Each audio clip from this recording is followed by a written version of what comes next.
नमस्कार.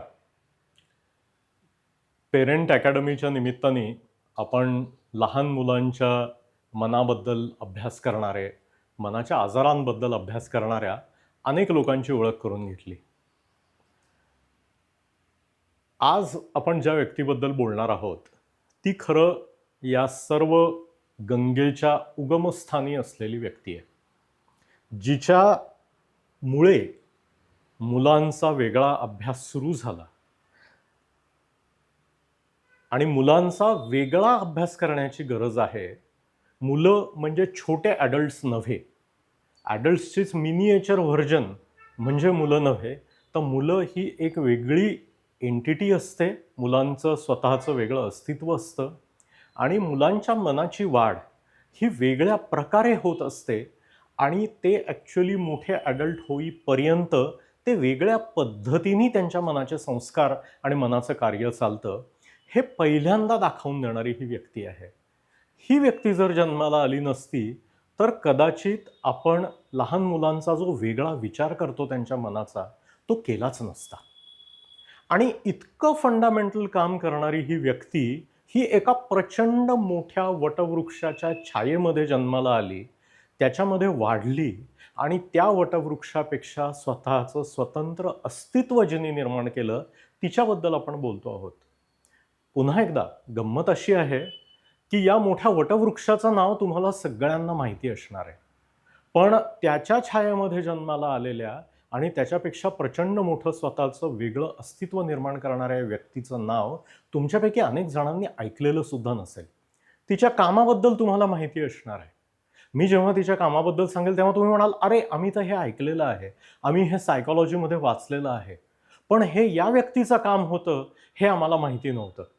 इतकी कमालीची स्वतःचं वेगळेपण जपणारी, टोकाची बुद्धिमान आणि ऑब्झर्वेशन्समधून अत्यंत ठोक निष्कर्ष काढणारी ही व्यक्ती म्हणजे ॲना फ्रॉइड. आडनावावरनं लक्षात आलं असेल कुठल्या वटवृक्षाबद्दल मी बोलतो आहे. सिग्मंड फ्रॉइड, ज्याचं नाव तुम्ही सगळ्यांनी ऐकलेलं आहे, त्या सिग्मंड फ्रॉइडचं हे 6वं अपत्य, शेंडेफळ असं म्हणतात. म्हणजे हे लिखाणामधून तेव्हाच्या आपल्याला माहिती आहे, की सिग्मंड फ्रॉइडचं या मुलीचा जन्म झाल्यावर थोडी निराशाच झाली होती. कारण त्याला मुलगा हवा होता. म्हणजे तुम्ही कितीही मोठे सायको अनालिस्ट असलात, तरी मुलाचा हट्ट काही सुटत नाही, असं दिसतंय. बरं, असं नाही की त्याला मुलं नव्हती. त्याला आधीची जी 5 मुलं होती, त्यापैकी 3 हे बॉईज होते. तरीसुद्धा त्याला का माहिती, पण त्याला मुलगा हवा होता आणि तिथे ॲनाचा जन्म झाला. अर्थात सिग्मंड फ्रॉइडनी तिथे स्वतःच्या मनाला योग्य पद्धतीने समजावलं असणार, कारण पुढे ती त्या घरामध्ये अगदी आनंदाने मोठी झाली आणि तिने शिक्षिका व्हायचं ठरवलं. जगन्मान्य, जगप्रसिद्ध अशा प्रकारच्या या न्यूरोलॉजिस्ट, सायकियाट्रिस्ट, सायको ॲनालिस्टची मुलगी तिने शिक्षिका व्हायचं ठरवलं आणि अर्थात युरोपियन पद्धतीप्रमाणे मुलांना स्वतःच्या मनाप्रमाणे, स्वतःच्या आवडीप्रमाणे स्वतःचं करिअर निवडायची परवानगी असते, जो भारतीय पालकांसाठी एक मोठा धडा असेल.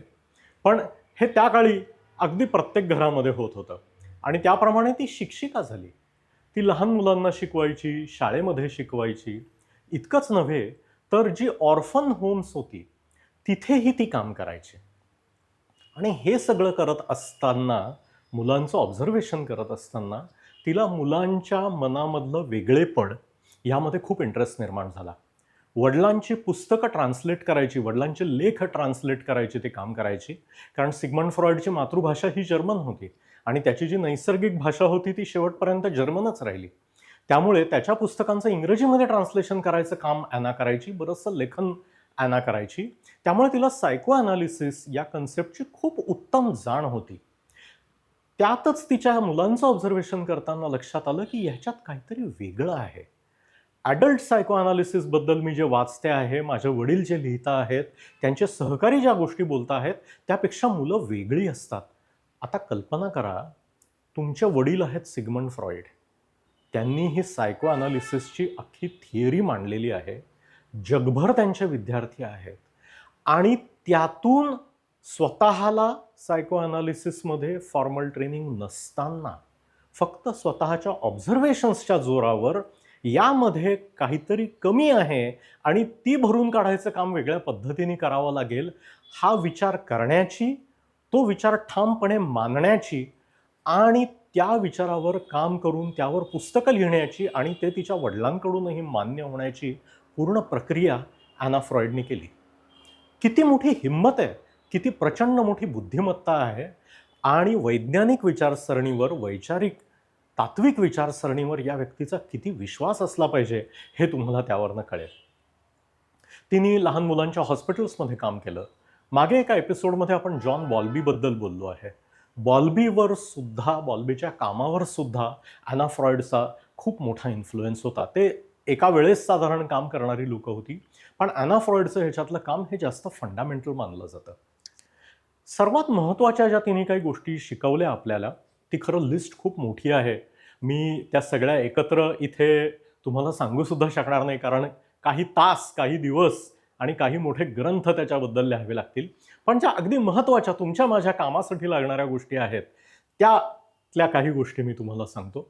पहिला तिचा जो मुद्दा होता, तो म्हणजे मुलं ही वेगळी एंटिटी असते, मुलांची डेव्हलपमेंट ही वेगळ्या प्रकारे होते आणि त्यातला सर्वात महत्त्वाचा भाग जो तिने मांडला, वडिलांच्या 80व्या वाढदिवसाला तिने ते पुस्तक पब्लिश करून वडिलांना ते डेडिकेट केलं आणि त्या पुस्तकामध्ये एक खूप महत्त्वाची मांडणी अशी होती की सिग्मंड फ्रॉइडचं म्हणणं होतं की आपल्याला जेव्हा कुठल्याही गोष्टीचा मानसिक त्रास होतो, भीती वाटते, राग येते, आपल्याला सहन न होणाऱ्या भावना जेव्हा निर्माण होतात, तेव्हा त्या भावनांपासून स्वतःचा बचाव करण्यासाठी आपण मनामध्ये जे मेकॅनिझम्स निर्माण करतो त्याला डिफेन्स मेकॅनिझम्स म्हणतात. सिग्मंड फ्रॉइडचं आणि त्याच्या काळच्या इतर सायकोअनालिस्टचं म्हणणं असं होतं की हे डिफेन्स मेकॅनिझम्स हे प्रॉब्लेमॅटिक असतात. याच्यामुळे न्यूरोसिस किंवा विविध मनाचे आजार निर्माण होतात. ॲना फ्रॉइडनी हे पहिल्यांदा सिद्धांत मांडला की हे डिफेन्स मेकॅनिझम गरजेचे असतात. अत्यंत लहानपणापासून हे डिफेन्स मेकॅनिझम्स असतात. मूल अगदी लहान असताना ते निर्माण व्हायला सुरुवात होतात आणि या डिफेन्स मेकॅनिझममुळे मनाच्या जडणघडणीवर अत्यंत सकारात्मक परिणाम होतात. भावना कशा मॅनेज करायच्या हे शिकायला, अवघड भावना मॅनेज करायला, भावनांचे आवेग मॅनेज करायला आणि त्या आवेगांपासून स्वतःचं प्रोटेक्शन करण्यासाठी या डिफेन्स मेकॅनिझमचा पॉझिटिव्ह उपयोग सुद्धा आहे. ते माणसासाठी गरजेचे आहे. अशा प्रकारे डिफेन्स मेकॅनिझमकडे जे फक्त हा काहीतरी प्रॉब्लेम आहे हे बघण्याची जी फ्रॉइडची दृष्टी होती, ती दृष्टी बदलायला ॲना फ्रॉइडनी मदत केली. स्वतःच्या वडिलांच्या थिअरीमधल्या फंडामेंटल असलेली ही चूक ही ॲना फ्रॉइडनी दुरुस्त केली. हे तिचं खूप मोठं कॉन्ट्रिब्युशन आहे. दुसरं कॉन्ट्रिब्युशन असं की आईचा जो रोल आहे तो किती सेंट्रल आणि महत्त्वाचा आहे ह्याच्यावर ॲना फ्रॉइडनी काम केलं. जेव्हा आपण मागे जॉन बॉल्बीबद्दल बोलतानाही ह्याचा उल्लेख केला होता की युद्धामुळे आईवडिलांपासून सेपरेट झालेली मुलं आणि हॉस्पिटलमध्ये आईवडिलांपासून वेगळी होऊन ॲडमिट झालेली, मोठ्या सर्जरीजसाठी किंवा मोठ्या आजारांसाठी ॲडमिट झालेली मुलं, ह्यांचा अभ्यास करून ॲना फ्रॉइडच्या हे लक्षात आलं की मुलांना आईच्या सहवासाची, आई जवळ असण्याची गरज असते आणि ही गरज वडील जवळ असण्यापेक्षा सुद्धा खूप जास्त मोठी आणि महत्त्वाची असते. आत्तासुद्धा जेव्हा फॅमिलीचा विच्छेद होतो, कुटुंब विच्छेद होतो, तेव्हा लहान मुलांचा ताबा हा बाय डिफॉल्ट आईकडे दिला जातो. जर आई उपलब्ध नसेल तरच तो ताबा वडिलांकडे जातो. ह्याचं हे सर्वात महत्त्वाचं कारण आहे की आईचा प्रेझेन्स, आईचं असणं हे लहान मुलाच्या नॉर्मल वाढीसाठी कमालीचं गरजेचं असतं. मुलं वडिलांशिवाय वाढू शकतात, पण आईशिवाय लहान मुलांना वाढणं फार अवघड असतं. तर आई किंवा मदर फिगर म्हणून जी व्यक्ती काम करेल, त्या व्यक्तींशिवाय मुलांची वाढ पूर्णपणे नॉर्मल होऊ शकत नाही. हे प्रूव्ह करणारी, मुलांची त्यावेळची एन्झायटी ही कमी करण्यासाठी त्या मदर फिगरची गरज असते, हे प्रूव्ह करणारी ॲना फ्रॉइड ही पहिली व्यक्ती. त्याच्यातनं तिने तेव्हा मांडलेला सिद्धांत, जो सर्व प्रकारच्या चाइल्ड केअर नियमांमध्ये आता आहे, रूल्समध्ये आता आहे, पण दुर्दैवाने भारतात अजून पूर्णपणे अडॉप्ट झालेला नाही आहे. त्या गोष्टीला आता 100 वर्ष होत आली तरीसुद्धा. तो म्हणजे ज्या कुठल्या कारणाने जर मुलांना आई किंवा वडिलांची उपलब्धता नसेल आणि ते मूल अनाथ म्हणून जगणार असेल, तर त्या मुलाची प्लेसमेंट ही अनाथाश्रमात न होता कुठल्या तरी एका कुटुंबामध्ये व्हावी, ज्याला फॉस्टर केअर म्हणतात त्यांच्या भाषेमध्ये. त्या फॉस्टर केअरमध्ये ही मुलं वाढवली गेली पाहिजेत. यांना अनाथाश्रमामध्ये 50 आणि 100च्या घोळक्यानी वाढवणं हे त्यांच्यासाठी घातक असतं. अनाथाश्रम हे बंद झाले पाहिजेत, फॉस्टर केअर सुरू झाली पाहिजे. सरकारचा या बाबतीतला पैसा हा फॉस्टर केअरमध्ये गेला पाहिजे, तर त्या मुलांना त्याचा खूप जास्त फायदा होतो. हे ॲना फ्रॉइडनी मांडलेला सिद्धांत, पुढे बॉल्बीनी मांडलेला हा सिद्धांत, हा जगन्मान्य आहे. आणि सर्व डेव्हलप्ड कंट्रीजमध्ये आता अशा प्रकारचे अनाथाश्रयालय दिसत नाहीत. ही सगळी मुलं फॉस्टर केअरमध्ये पाठवली जातात. आताच्या काळामध्ये आफ्रिकेमधले अनाथाश्रम बंद व्हावेत आणि त्या मुलांना फॉस्टर केअरची सुविधा मिळावी, यासाठी जे.के. रॉलिंग म्हणजे हॅरी पॉटरची लेखिका ही फार मोठ्या प्रमाणामध्ये काम करते आहे. ती ट्विटरवर अनेकदा या विषयावर लिहिते. तिची त्याबद्दलची मोठी NGO आहे आणि ते आफ्रिकेमध्ये मोठं काम करता आहेत. कधीतरी ही गंगा भारतामध्ये सुद्धा पोहोचेल आणि आपल्या इथले सुद्धा अनाथाश्रम बंद होतील आणि मुलांना, छोट्या मुलांना, अनाथ मुलांना योग्य घरांमध्ये वाढायची संधी मिळेल, अशी माझी आशा आहे. ॲना फ्रॉइडचं तिसरं काम, म्हणजे या लिस्टमध्ये मी फक्त 3च गोष्टी तुम्हाला सांगायच्या ठरवल्या. त्यातलं जे तिसरं काम आहे, जे तिच्या याच पुस्तकामध्ये, जे तिने तिच्या वडिलांना त्यांच्या 80व्या वाढदिवसाला समर्पित केलं, त्या पुस्तकातलं सर्वात महत्त्वाचं काम आहे ॲडोलसन्सवर. ज्या पौगंडावस्थेबद्दल आपण नेहमी बोलत असतो, ज्याचा धुमाकूळ अख्ख्या जगभर चाललेला आहे, आणि या पोरांचं काय करायचं ह्याच्याबद्दल आईवडिलांना कायमचा प्रश्न पडलेला आहे. या मुलांचा अभ्यास करून ॲनानी काही खूप महत्त्वाच्या गोष्टी मांडल्या. त्यातल्या अनेक गोष्टी या आता आपल्याला समजायला थोड्या अवघड आहेत, पण तरीही मी त्या तुमच्यासमोर मांडतोय. ॲडोलसन्समध्ये, पौगंडावस्थेमध्ये माणसाची लैंगिक वाढ प्रचंड मोठ्या प्रमाणात होते. त्यामुळे कामभावनाही मोठ्या प्रमाणामध्ये उद्दीपित होते आणि या कामभावनेला काहीतरी एक रस्ता द्यावा लागतो. हा जर रस्ता न देता ती फक्त दाबून टाकण्याची प्रक्रिया चालू ठेवली, तर त्याच्यातनं अनेक प्रकारच्या गडबडी निर्माण होतात. हे ॲना फ्रॉइडनी पहिल्यांदा सिद्ध केलं.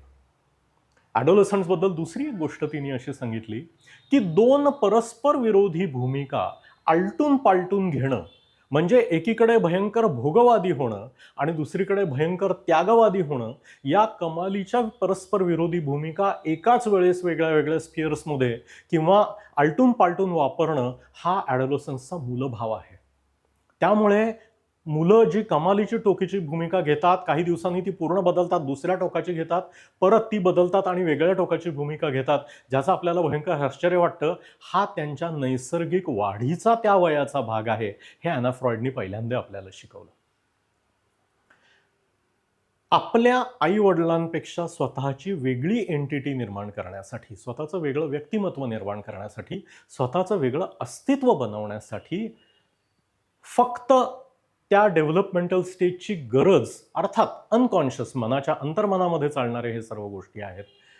आईवडिलांच्या विरोधी भूमिका घेणं किंवा त्यांच्या विरोधी कुठल्या तरी गोष्टींबद्दल खूप जास्त अट्रॅक्शन मानून घेणं आणि वेगळं काहीतरी करणं, ही सुद्धा त्या वयाची गरज आहे. हे ॲना फ्रॉइडनी पहिल्यांदा आपल्याला दाखवलं की अशा प्रकारे टोकाची कुटुंबविरोधी किंवा पालकांच्या फिलॉसॉफी विरोधी भूमिका घेणं आणि ती काही वेळ जगायचा प्रयत्न करणं, हा नॉर्मल डेव्हलपमेंटसाठी गरजेचा भाग आहे. हे आपल्याला ॲना फ्रॉइडने सगळ्यात पहिल्यांदा दाखवलं.